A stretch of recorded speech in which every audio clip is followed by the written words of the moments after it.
What's up, guys? Sio here with week 2 of the NES. This week we are taking on MDS MVP, coach of the Detroit Darkrais. If I sound a little lackluster in this commentary, it's because I do not feel well at all, and I'm kind of just trying to get through this as fast as I can. Of course, OBS and Camtasia are being assholes, and this is like my 4th time recording this commentary, including this being like a post-commentated version, where I already recorded the video and I'm trying to just record the audio again on top of it.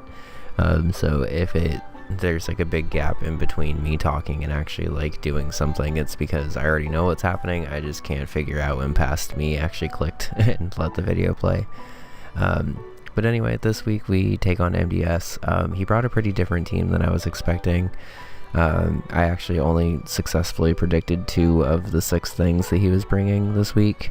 And the Abra, well, 3 of the 6, I guess, because I expected Growlithe too. So Abra, Growlithe, and Pumpkaboo. I expected Bidoof or Mienfoo over Numel. Bidoof was just a more likely simple user for me, in my opinion, and Mienfoo would have just given him a faster, hard-hitting physical offense.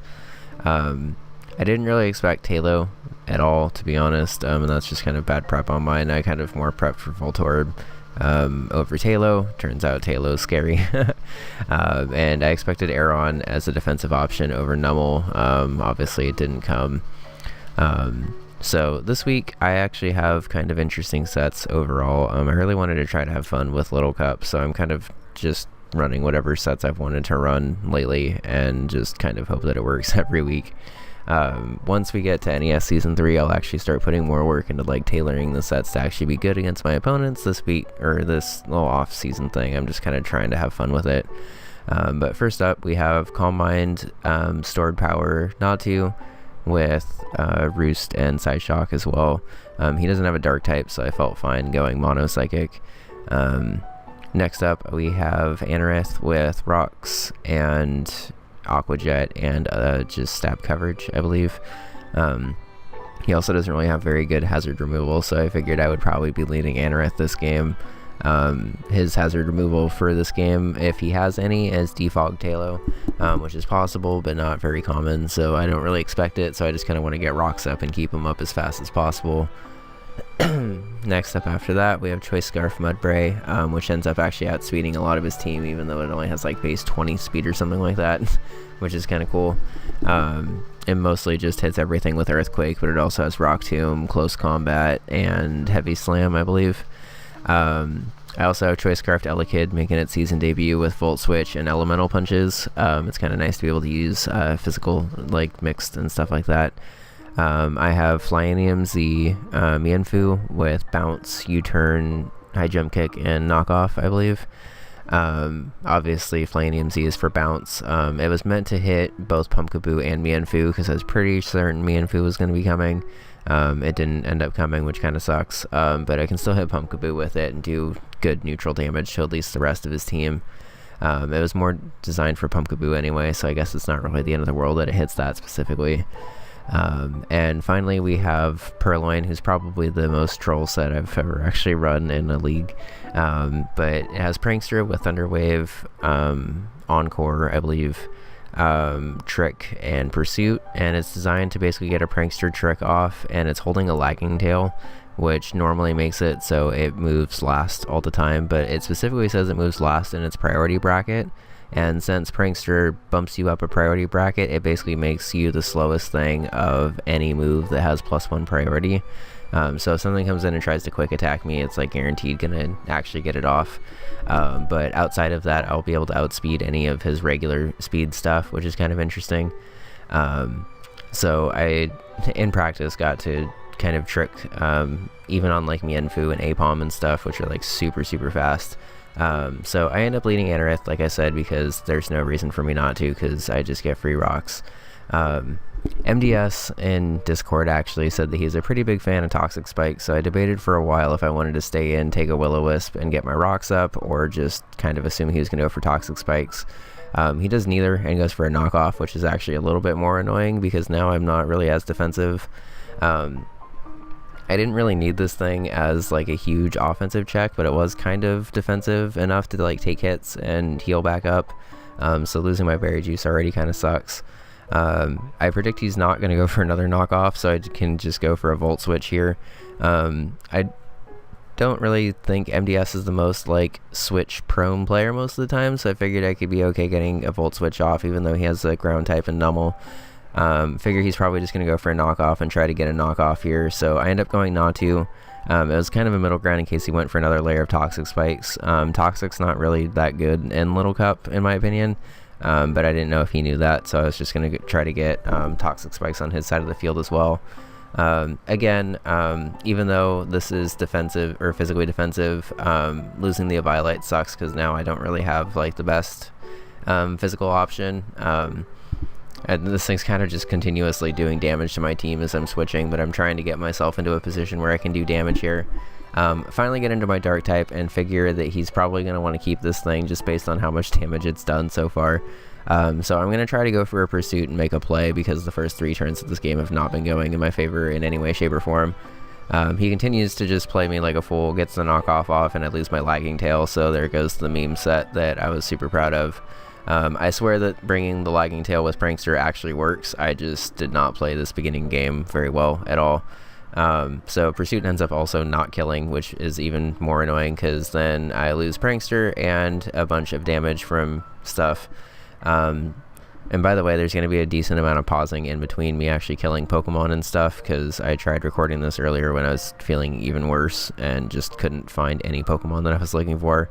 Again, I don't really have time to re-record it, so this is just gonna have to do for this week, and hopefully next week it'll be better.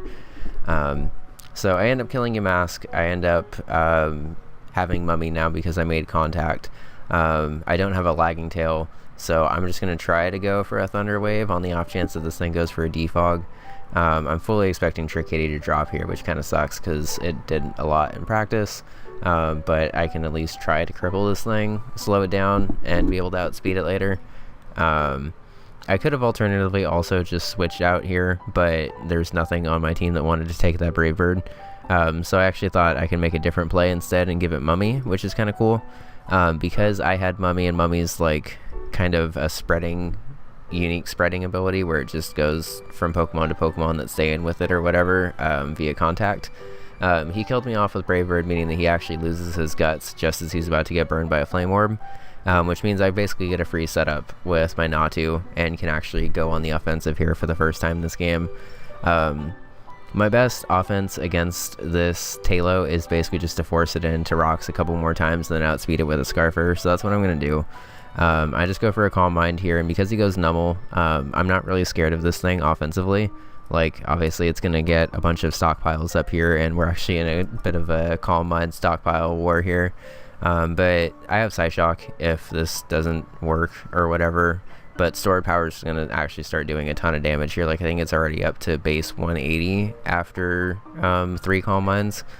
And his Flame Charge isn't doing that much, even though I don't have an Eviolite, because Nummel's offenses aren't very good. So at this point, I'm just going to go ahead and kind of get back up to better health before I kill this thing off. I do a Store Power just to kind of gauge the damage, and you're able to see that it's a 2-hit KO for me, and it's like a 4-hit KO for him. I could have stayed in and set up to +4, but I figured he was going to go a physical threat here anyway, so since I was pretty much up to full, I just decided to go for Stored Power. I get a little unlucky in that he gets the crit there. It doesn't really make a big difference because I'm just going to end up probably sacking this thing based on what he goes into anyway, but I feel like it did kind of make his decision a little bit easier here. So Nummel drops. That Nummel was pretty scary, and he goes Talo here. There's no reason for me to not sack Natu at this point. I just kind of have to let it drop. He goes for a Facade, which obviously just is going to do a million fucking % to this little thing. The round Disburb and Little Cup drops, and I'm basically just left to go into one of my Scarfers to try to kill it off. I'm kind of wishing I would have brought Fake Out on Mienfoo this week, if I'm being honest. I didn't realize how good it was going to be until I got into this battle specifically. He frisked my Choice Scarf, but it doesn't really matter because I'm just going to go for the Rock Tomb anyway. It does pretty decent damage, but I don't want to stay in anymore, so I'm not going to. I make a bit of a questionable switch here, mostly because I don't really have a switch into this thing.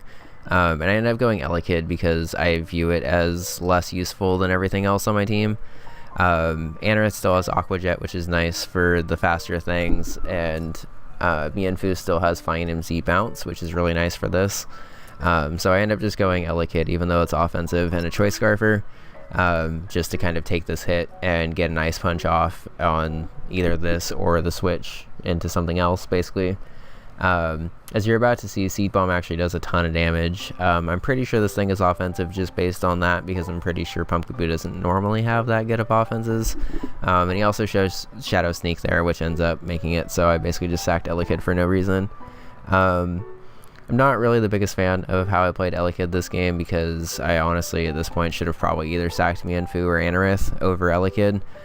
Both my Scarfers seemed pretty important at this point, and I kind of just threw one away for no reason. So I might as well just try to get the Flying MZ bounce off at this point. I'm down 4-3, and it's not really looking that great, so I just need to get some kind of offense here. Pumpkaboo in practice at least didn't normally have a problem staying in against Mienfoo. So I figured he's probably just going to stay in to try to get damage there, which he did. I was able to show off Super Sonic Sky Strike on Mienfoo, which is kind of cool. Suddenly it's 3-3, and it's not looking like it's terrible. It's still possibly winnable depending on how I play, but I kind of backed myself into a corner by sacking off Elekid a little too early. And here I unfortunately actually make another misplay. I'm not really super proud of how I played this game, so this game's a little more constructive criticism than normal, but I absolutely should have probably just sacked Mienfoo there. It wasn't doing anything the rest of the game. The only thing it could hit without outspeeding, or the only thing it could really hit at this point was Growlithe, and I already had other answers to Growlithe. And I should have probably just gotten the clean switch into Anorith and gone for an Aqua Jet after. But I read the Facade and thought I was going to be able to live, but unfortunately Tailow's just super powerful, and even though it was resisted, it still did 70%, which kind of sucks. So now whenever I'm able to find Anorith on my little list of Pokemon, which does take a little bit longer than it probably should, I'm going to go ahead and just go Mudbray, because Rock Tomb is a guaranteed 2 KO on pretty much anything switching in now. He sacks Taillow. Finally, this stupid bird's dead. It did a lot more damage than I would have cared for. But honestly, I actually outspeed the rest of his team with this Mudbray, so I'm actually looking pretty good here, I think. He goes Arcanine here, or Growlithe, sorry. He goes Growlithe here to get the Intimidate off. Even at -1, I can still do a pretty decent amount of damage to this thing. So I figure I'm able to just stay in and kill and just go for a sweep here. I might as well. I can sack Mienfoo to the Abra after, reset my attack, and then not have to worry about him switching in and out with Growlithe to kind of lower my attack. Unfortunately, because of the Flare Blitz, Choice Scarf doing exactly enough to take or have Poison take me out, any chance I had of this game is gone. He obviously just goes for the Psychic, wipes out Mienfoo, and he ends up winning 1-0. Overall, I think he played a good game. I'm not really honestly a fan of how I played this game. I think there were a lot of switches I could have made that were a little bit better. I think there were a lot of turns I could have made that were predictions that I just didn't need. But overall, he had a good game. He definitely threw me off with the team that he brought, which kind of helped. But I think that he just had a team that matched up really well against mine too. Next week we take on TK, coach of the Queensland Kamalas. We battled her once before, and it was a really good battle. I don't actually remember if I recorded it, to be honest, but she's a good battler, so I'm not taking this battle lightly at all. I also seem to put a little bit more effort into battling with my close friends, so just stay tuned for that one. I'm hoping, like, it's already honestly like Thursday of this week, and I still don't feel well, so I don't know if this match is going to be delayed or not. I really hope that it's not, but I'm trying to get it up as soon as possible, and Season 3 information for the NES will be coming soon, so stay tuned for that. Have a good one, guys, and I'll see you next week. Bye.